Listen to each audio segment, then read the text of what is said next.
Hi everyone, I'm Zara, and today I'm going to be presenting a crash course of the history of Mars exploration and what we are doing to get mankind's first footprints on Mars.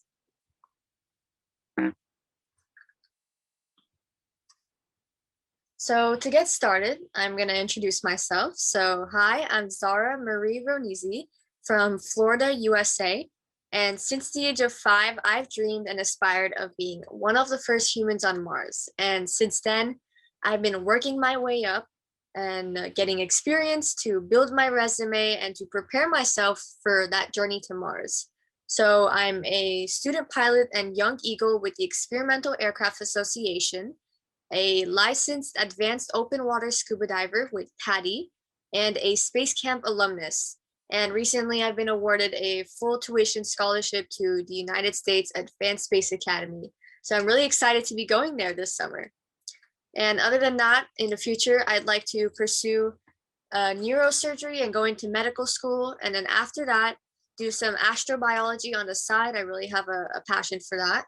And my dream is to hopefully one day pursue medical research on the surface of Mars. So that's why I've been taking that medical path.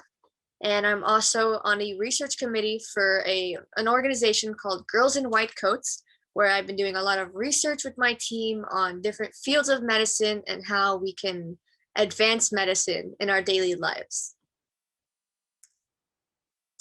So getting started with our talk. So why Mars? A lot of people wonder, why are we investing so much time into Mars?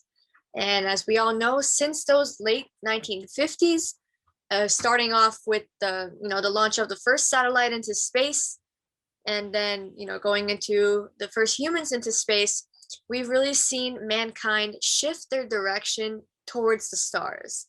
And we really see people starting to consider space as our final frontier.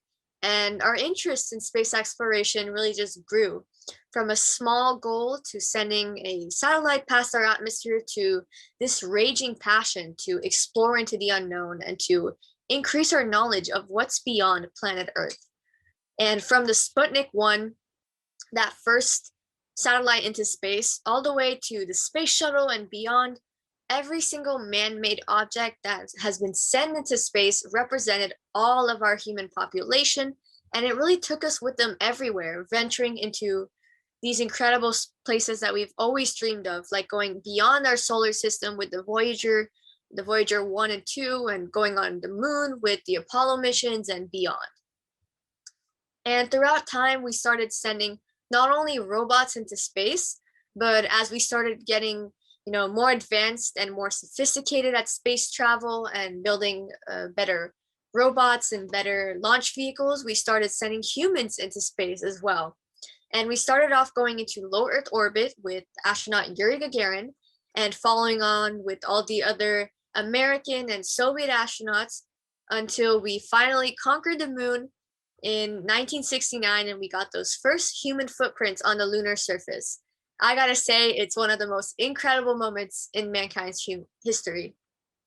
And as you all may know, within the past couple of decades, NASA especially, and all the other space agencies and private space companies around the world have been working extremely hard and diligently to develop all those incredible technologies to send humans to Mars in the 2030s.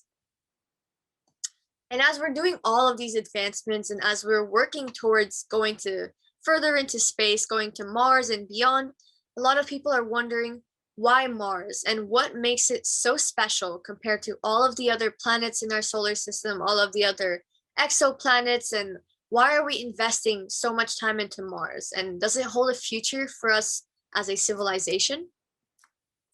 And so Mars has been a prime target for exploration, not only because it's our neighbor in the solar system, but also because it has so many other reasons and so many other benefits, like searching for life, which is something we've always thought about, we've always wondered of, and understanding the surface of the planet and its evolution, which will in turn help us learn more about the Earth and how our planet came into existence, and also to fuel that mankind's passion to explore, which is what we touched up on earlier. It's it's always been a passion of ours to explore and to increase our knowledge of what's out there. So our first reason, searching for life. Now this question has always loomed around our heads. Are we alone? You know, we've seen this in all of the sci-fi movies. We've seen aliens and extraterrestrials, and we've always wondered if we're the only planet with life. But however, you know, we know that Mars was once like planet Earth. And so because of that, Mars is such an excellent place to investigate this question. And based off of all this data and all this evidence that we've been collecting from our Mars satellites, like the Mars Reconnaissance Orbiter and all the rovers, we now know that Mars was once full of water. It was warmer and had a warmer temperature and had a thicker atmosphere. And does that sound familiar to you guys? Yeah, Mars used to be just like Earth, and it could have potentially offered a habitable environment for life. And so that's why we're exploring that idea, if you know, if there's still life on Mars, or if there might be signs of that ancient life, which is, you know, really important to us. And you know, this is a photo of what Mars may have looked like in the past. So we can see on the far right corner that Mars used to have thick clouds. It had water, it had oceans and lakes and streams, and it, you know, possibly even had life on it. And we see that in the green parts of Mars. And throughout time, however, Mars gradually decreased in its temperature. It got colder. It started to, you know, its atmosphere started to thin, and you know, it started to lose its life, and it eventually morphed into that barren surface, that pale red dot that we know now. However, there may even still be some life left, maybe in the form of microorganisms, or there are still signs of ancient life on Mars. Now, our next huge reason is to advance human exploration. And we've seen this throughout the course of human history. We've seen, you know, mankind's desire to explore all of those uncharted territories, like going into Antarctica and going, you know, Europe, going beyond their territories and going into Africa, into Southeast Asia centuries ago, and seeing humans explore the depths of our oceans into the Mariana Trench, and now going into deep space.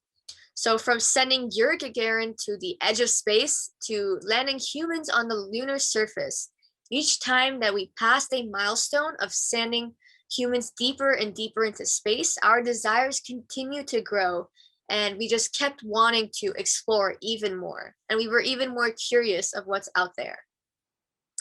Now, if we flash forward to present day, people are now dreaming of going even further than we ever have. Now there's people talking about interstellar travel, going beyond our solar system and visiting black holes and visiting galaxies and going even beyond, exploring our universe.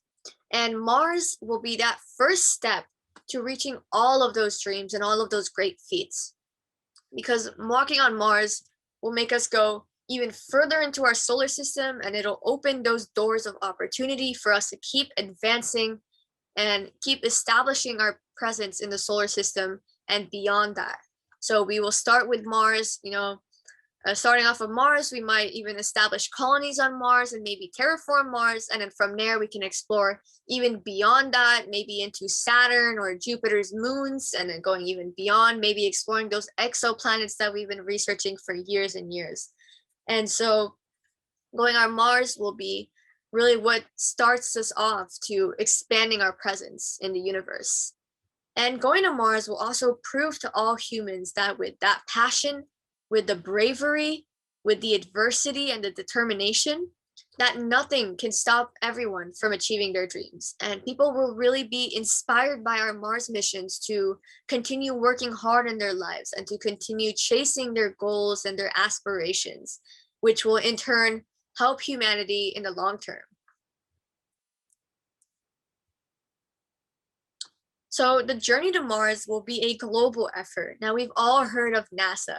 NASA going to Mars, NASA going to beyond our solar system with the Voyager, NASA sending a probe to the surface of the sun. We've seen that with the Parker Solar Probe. We've seen NASA go to Venus.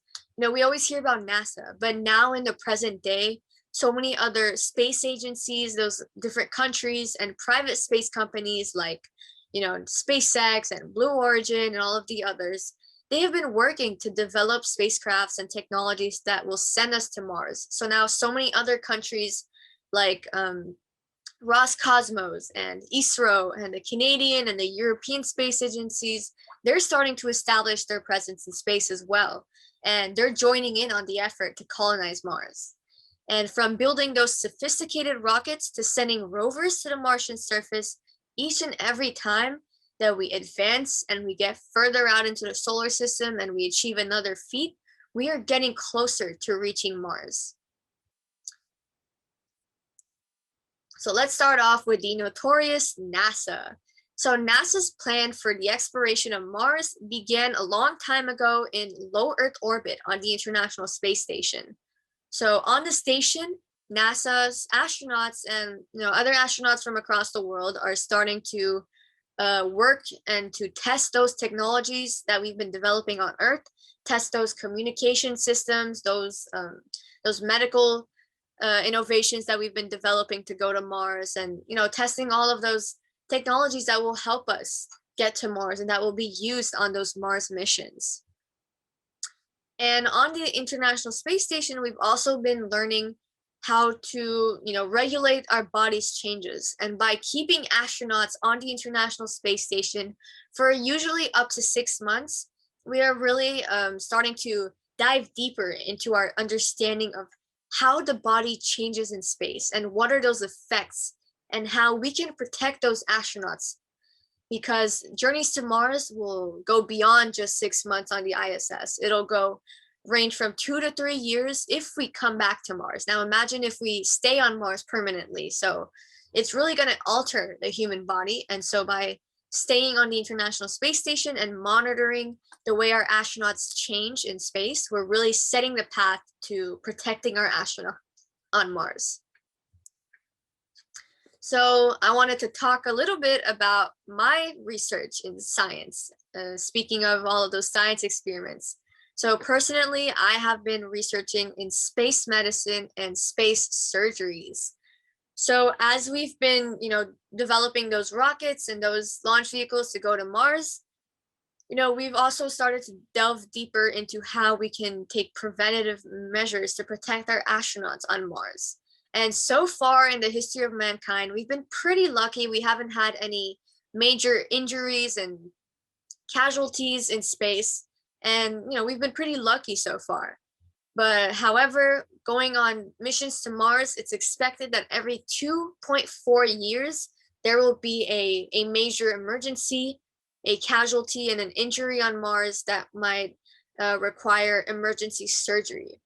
And so surgery is still this, this question that we have. How are we going to be able to perform surgeries once in space? It's such a hard concept to take on. And so lately, scientists and physicians and researchers have been testing out different ways to pursue those surgeries in space. And so I wanted to take part in that, using my passion of medicine to really get started on that journey to making surgeries happen in space. So in my research, I've been testing the tools needed to do surgeries. So we all know that it costs thousands and thousands of dollars to send things to space. And so in my research, I've been testing out this new theory that scientists have been coming up with using 3D printing to make surgical tools. So instead of sending all those heavy metal tools to space using rockets and wasting so much money, we would be 3D printing those tools in space and then using them. And so in my research, I've been testing out the efficacy of these tools and seeing how different it is than using tools and performing operations down here on Earth. So I started off several months ago teaching myself how to do simple procedures like suturing and cutting up the body using different like spongy platforms. And then after that, I started testing the time that it takes to perform certain procedures, like a line of sutures, or how long it takes and how easy it is. And after that, I'm looking forward to partnering with either the Florida International University or the University of St. Thomas, once I finish my research with the regular surgical tools, to start 3D printing these tools and then to use them underwater to simulate weightlessness. And so by testing out the difference between performing these simple procedures between underwater and weightlessness and, on Earth in normal gravity, I'm really gonna, help expand our knowledge on, 3D printing those tools and how they can be used in space. And in this picture here, you can see me performing a simple interrupted suture. And, that's really what I've been doing lately. And that's what's going to start getting me even deeper into space medicine and into performing surgeries in space. And hopefully with my work and with my future work as a physician, I hope to see that first surgery in space and maybe even be the first person to do a surgery in space. That's definitely something I'd like to see in the future. So next, we're going to be going over all of those launch vehicles and the spacecrafts that we've been sending to Mars, or we've been developing to send to Mars in the future. So starting off with the Space Launch System, it's my favorite one yet. So the Space Launch System is NASA's most powerful rocket ever built. And when it's completed, it's going to be sending astronauts beyond, low Earth orbit. It's going to go back to the moon, and we're going to see that later this year once this SLS is fully developed in the Artemis 1 missions and future missions to the moons holding astronauts, and then later on go to Mars and beyond. So the Space Launch System is really going to be this revolutionizing rocket, this launch vehicle that's going to get us even further into the solar system, and it's going to get us like millions of steps closer to Mars. Next, we have those Mars rovers. So we already have a fleet of robotic spacecraft and rovers and satellites also on Mars and orbiting around Mars. And these are really increasing our knowledge of Mars, and they're paving the way for those future human explorations to the red planet. And so throughout all the data collected from the rovers and the satellites, we are really planning on how to protect the astronauts, and we're setting the path to those future missions. And these rovers are also searching for life on Mars, which is one of those big reasons that we covered before of why we are choosing Mars. And so these future rovers and the current rovers on the red planet will demonstrate those new technologies that will help astronauts once on Mars, and they're really going to advance us and get us closer to that dream of getting human footprints on the Martian surface. So these are 4 of our rovers on Mars. So we have the Curiosity rover, the Opportunity rover, the Spirit rover, and the Sojourner. And the Sojourner is like a 2x4 rover that was sent to Mars decades ago, and it's like the size of a microwave. And then to see throughout the course of history, we started off with the Sojourner, and then we went on to the Curiosity rover, which is like the size of a car now, and it's doing so many incredible experiments on Mars. We're really seeing how Perseverance is getting us to go even further and further and to advance. And this is a picture, a selfie that Opportunity took on Mars. And, we can really see through this picture, we're reminded of why we are doing this, why we are working hard, to see this ingenuity, to see this incredible piece of technology, this work of mankind and our collaboration amongst the world, and to see this on Mars thriving and performing all of these experiments and analyzing the surface and gaining our understanding of Mars. We're really being reminded of how incredible this is and why we should continue innovating in the space industry. And next we have the Perseverance rover, which was launched on July 30th, 2020, and actually just landed on the surface of Mars last week. And so once it really establishes itself on the planet, Perseverance will be seeking for signs of that ancient life, and it's going to collect those rock and soil samples for potential returns back to Earth, which will be analyzed by those scientists and the researchers and help us gain an understanding of the, this geography of our planet. And Perseverance also carries several scientific instruments like microphones, and we've recently seen the first sounds of Mars. We've heard those sounds of Mars, which was truly incredible. And other cameras, those sophisticated cameras that are giving us incredible shots of the red Martian surface. And actually, on July 30th, I had the opportunity to go see the Perseverance rover on Mars, launching to Mars on the Atlas V rocket. And that was truly the most incredible moment in my life. I'm going to forever keep that into my heart. That was so amazing.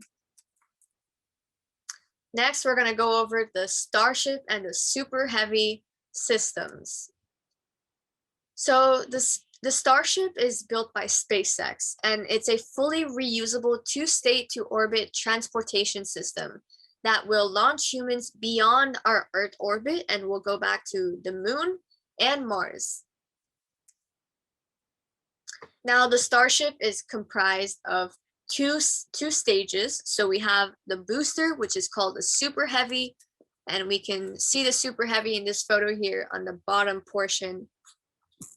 And then we also have the second stage, which is the Starship itself.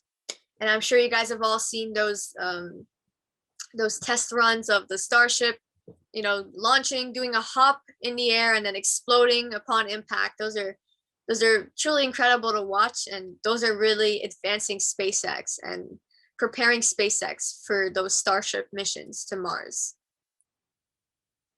Now, through the moral of the story, through all of those sophisticated rockets that we've been going over, all the rovers on Mars, all of the science experiments, we've really come to this conclusion that space is incredibly hard. It takes so much time away from our families and our loved ones. It takes so much money, so much effort, and you know, it's a huge sacrifice to make space possible and to get mankind further into the solar system, you know, even Mars. And getting to Mars will be that toughest challenge that humanity has ever taken on. You know, from those life-threatening conditions like the radiation and being confined and being 140 million miles away from Earth. You know, all of these challenges will prove that anyone who's daunting enough to take that journey to Mars, those will be, you know, those incredible people, one of those torchbearers that will lead humanity to explore the depths of our universe. And, you know, anyone who's brave enough to take this journey is going to be representing all of humankind on Mars. And it's really going to inspire everybody to work hard and to prove everybody that if they can do it, everyone else can achieve their dreams. But throughout the perseverance, throughout the hard work, the adversity, the ingenuity, and the brilliance of everyone involved in the space industry, you know, we've come to terms that we can do it, that anything that we can put our minds to, we can achieve.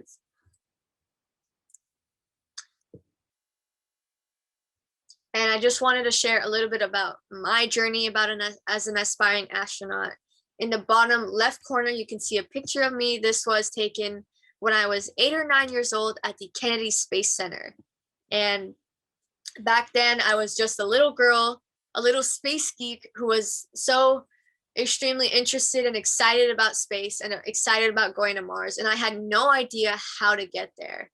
And never in a million years did I think that now I would be, you know, I'm 15 years old now, and that dream is still burning inside me, and I'm still working incredibly hard to reach that dream. And I'm getting closer and closer every day with every milestone.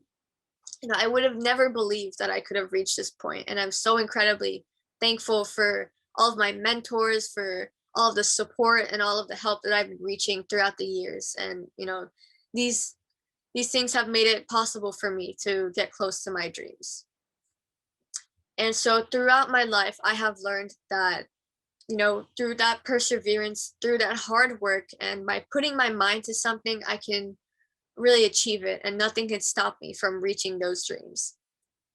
And in the top right corner, you can see a picture of me with my middle school robotics team. I was the youngest person on the team, and in that competition, we had actually won one of those competitions for Lego robotics. And I remember being so excited that we had, we developed a robot and we won like the best design and the best competition.